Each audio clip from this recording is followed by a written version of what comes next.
azotes y tormento, la abolición de la pena de muerte, solo reservada para algunos delitos que se los comenté. Ninguna corporación civil o eclesiástica tendría capacidad para adquirir o administrar bienes raíces, a excepción de los edificios que tuvieran en uso. La definición de qué era la nacionalidad mexicana, las obligaciones de nosotros los mexicanos y también de los ciudadanos cuando ya adquiere uno la ciudadanía, la soberanía de la nación dimana del pueblo, la división de poderes, ahora sí, bien constituidos en ejecutivo, legislativo y judicial, que lo vemos, este juego de fuerzas que tiene que haber en una auténtica democracia y en una república, la prohibición de algunos impuestos especiales y la inviolabilidad de la Constitución, entre otras cosas, incluía un capítulo dedicado a las garantías individuales y un procedimiento judicial para proteger esos derechos, conocido ahí fugazmente como amparo. Ya ha empezado ese nombre maravilloso de mujer que todavía nos da protección, cuidado y cariño, como si fuera una madre, así decían los legisladores, por lo menos mis maestros en la escuela sí me lo enseñaron. Las reacciones, que ahí nos quedamos, ya les hice este resumen muy breve. En diciembre de 1856, hasta el Papa llegó el problema de la legislatura de esta nueva ley. El Papa Pío IX se pronunció en contra de la nueva redacción de esta Constitución del 57, censurando la ley Juárez y su antecedente, la ley Lerdo. Se quita todo privilegio del fuero eclesiástico, establece que nadie pueda gozar absolutamente de emolumentos que sean una carga grave para la sociedad. ¿Cómo estaremos ahora?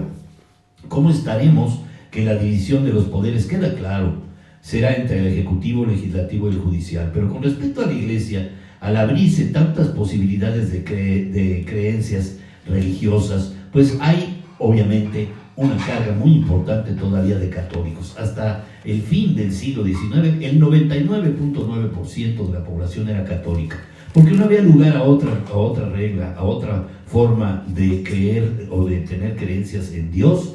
Y entonces, poco a poco, durante el siglo XX se desarrollan las creencias religiosas y además al amparo, al cobijo, bajo la garantía del respeto a que usted puede decidir la religión que usted le plazca, que no lo obliguen a ser católico, que no lo obliguen a ser testigo de Jehová si no quiere, si no le gusta el evangelismo, si no le gusta, en fin, cualquier religión que usted no quiera. Usted ya en el siglo XIX y en el siglo, a finales del siglo XIX, empezaba ya a darse esta nueva forma de verlo.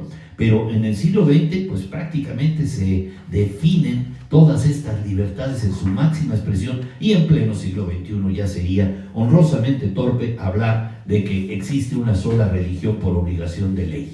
No, la obligación o el deber nuestro es con Dios y es un asunto personal. Cada uno tendrá su relación con Dios y verá la manera, la fórmula, la forma de hacerlo, el camino para llegar a Dios. Cada uno lo tiene que resolver. Qué bueno, esta libertad me gusta esta libertad.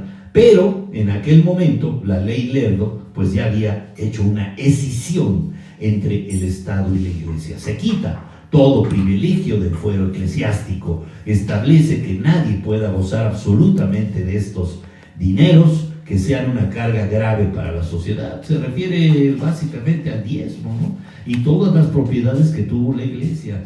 Si los liberales no decían que estaban en contra de la Iglesia, estaban en contra de los abusos de la Iglesia. Prohíbese a todos que puedan ligarse con alguna obligación que implique ora un contrato, ora una promesa, ora votos religiosos. Admítese el libre ejercicio de todos los cultos y se concede a toda la plena facultad de manifestar pública y abiertamente todo género de opiniones y pensamientos. También en marzo del 57, el arzobispo Lázaro de la Garza y Ballesteros declaró que los católicos no podían curar la Constitución. El ministro de Justicia, Ezequiel Montes, se entrevistó en la Santa Sede con el cardenal secretario de Estado. El Papa aceptó finalmente la ley Juárez. ¿Y saben quién también aceptó la ley Juárez? Conservador, porque vino con una corona especial. Maximiliano de Habsburgo. No se quiso meter en problemas, y de ahí que también se le ve pues a sabiendas de que Juárez no iba a aceptar ese gobierno espurio que le decían a Maximiliano de Habsburgo. Dijo, esto ya no vuelve a suceder aquí, ya tuvimos la corona, ya tuvimos el primer imperio de Agustín de Iturbide, un segundo imperio yo no lo tolero. ¿Tenía razón o no? Ahí está la historia y que lo juzguen. Muchos, los conservadores de arraigo, dirán que fue muerto sin recibir el apoyo y la garantía de la libertad de Maximiliano. Ya lo había dejado Carlota, porque si se sabe bien, Maximiliano de Habsburgo perdió el apoyo económico de Francia. Y ella, en su afán de ir a conquistar nuevamente dineros para traerle a su amado Maximiliano, pues perdió la razón, se volvió loca, o la volvieron loca. Y así no se pudo consumar un segundo imperio. Pero sí nos costó muchos años para que entendiera también la Iglesia que México ya se había definido por una ley más justa, una ley más objetiva, llena de pues una carga liberal importantísima, producto de la Ilustración de Francia, de la influencia de Inglaterra, de los liberales que, bueno, por antonomasia en Europa se dieron por sentados. El Papa, dije, aceptó la ley Juárez y las enajenaciones de la ley Lerdo, pero exigió la capacidad de adquirir derechos políticos. Las negociaciones fueron interrumpidas por la renuncia del presidente Comonfort. En México, el Congreso, presidido por Valentín Gómez Farías y el titular del Ejecutivo Comonfort, juraron la Constitución, ahí lo tienen, el 5 de febrero de 1857, la cual fue promulgada el 11 de marzo, a pesar de que Comonfort ganó las elecciones y que en diciembre debería extender su mandato por un nuevo periodo presidencial. Consideró que su popularidad estaba seriamente dañada, afectada por estas reformas constitucionales en materia religiosa. En diciembre expresó su intención de dar marcha atrás a estas reformas logradas por el Poder Legislativo, pero se vino el golpe de Estado del general conservador Félix María Zuloaga. Ya les dije que tuvo que vivir un paralelismo nuestro país entre un centro conservador, un presidente conservador, y Juárez en Guanajuato se tuvo que ir del centro del país hacia Guanajuato, que todavía forma parte del centro, pero ya está lo distante, lo relativamente cerca y a la vez lejos del centro, para seguir su mandamiento, su mandato. El 17 de diciembre de 1857, ahí tenemos algunos de los ejemplos de los efectos que causó esta ley, se proclama el Plan de Tacubaya, cuyo objetivo era abrogar esta Constitución y convocar un nuevo Congreso Constituyente, caramba, nuevamente dar marcha atrás a todo ese ejercicio, a todo ese esfuerzo, a los debates de estos ilustrados. Varios ministros del gabinete presidencial renunciaron. El presidente de la Suprema Corte de Justicia, Benito Juárez, y el presidente del Congreso, Isidoro Olvera, fueron hechos prisioneros. El 19 de diciembre el presidente Comonfort se adhirió al plan diciendo: acabo de cambiar mis títulos legales de presidente por los de un miserable revolucionario. Pues sí, se equivocó Comonfort. Los estados de México, Puebla, San Luis Potosí, Tlaxcala y Veracruz se anexaron al plan de Tacubaya. Este último estado cambió de parecer a través de una contrarrevolución, se pasó al lado de los liberales. El acontecimiento fue un fuerte golpe estratégico para Comonfort. Zuloaga desconfió del mandatario, pues pensó que éste regresaba al lado de los liberales sin otra alternativa. Comonfort tuvo que recurrir a los liberales puros. Devolvió la libertad a Juárez el 11 de enero de 1858, sí, estoy hablando del siglo XIX, de nuestra primera constitución liberal. Durante 10 días el Palacio de Gobierno fue sitiado. Comonfort valoró la situación, decidió renunciar. Con una guardia se dirigió a Veracruz y el 7 de febrero zarpó hacia los Estados Unidos. Benito Juárez, como era presidente de la Suprema Corte de Justicia, tuvo que asumir la presidencia. Y además las consecuencias: Juárez se vio obligado a trasladar, como les dije, su gobierno a Guanajuato. Zuloaga estableció el gobierno conservador en la capital, promulgó las 5 leyes que derogan las reformas liberales, y de esta forma inicia la guerra de reforma, como ya les había yo anunciado desde la sesión pasada. Los estados de Jalisco, Guanajuato, Querétaro, Michoacán, Nuevo León, Coahuila, Tamaulipas, Colima y Veracruz apoyaron el gobierno de Benito Juárez y la Constitución de 1857.